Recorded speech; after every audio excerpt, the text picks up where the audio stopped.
Halala na naman, eleksyon, eleksyon, eleksyon. Pangyayari nga bang ito ang inaabangan ng mga tao? Kaya siguro sila ay nagkakagulo dahil pinag-iisipan pa kung sino ang dapat iboto.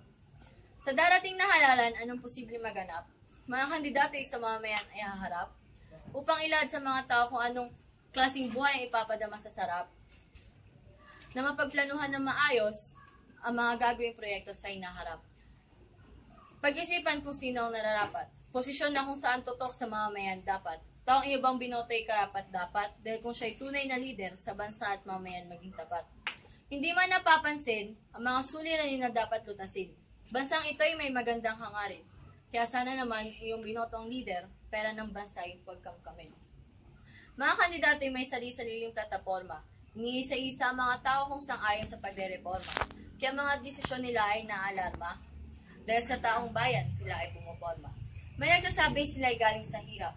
Kaya sisikapin nilang ipadama ang ginhawa at sarap. Upang tao sila ay iboto ng tiyak, dahil tingin nila sila ay mayroong galing, talino, simple, at payak. Lahat ng kandidato ay may iba't ibang pakulo para sila ay iboto ng nasyon. Mga kandidato ay tatakbo sa iba't ibang posisyon. Kanya-kanya silang mga ideya kung anong pwedeng gawing kontribusyon ngayong darating na eleksyon. Totoo at mahusay na lider ang kailangan, kung saan tutok at maaasahan. At gagabayan ka kahit sa panahon ng kagipitan, maranasan mo lang ang magandang kinabukasan. Lahat sila may iba't ibang pakulo, iba't ibang estratehiya para sila iboto. May mga posters sa TV komersyo upang maipakita talaga na sa bansa sila ay totoo. Ngunit mapapailing ka na lang talaga dahil sa samot-saring mga posters na naglipana. Sa bawat tingin sa tabi ng iskinita, kaya napapailing ka na lang talaga dahil yun palagi ang makikita. Ngunit hindi pa yun doon masusukat dahil para sa ibang tao hindi pa yun sapat.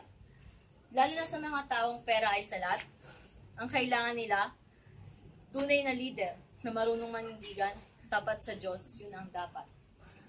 Sa pamumuno ng ating Pangulo ngayon, bansa'y umunlad. Korupsyon niyang tinitigil at mga taong nadadawit dito ay iyang sinusumpo. Ginagawa niya ito para sila'y tumino dahil ang perang kinukuha nila ay para sa tao.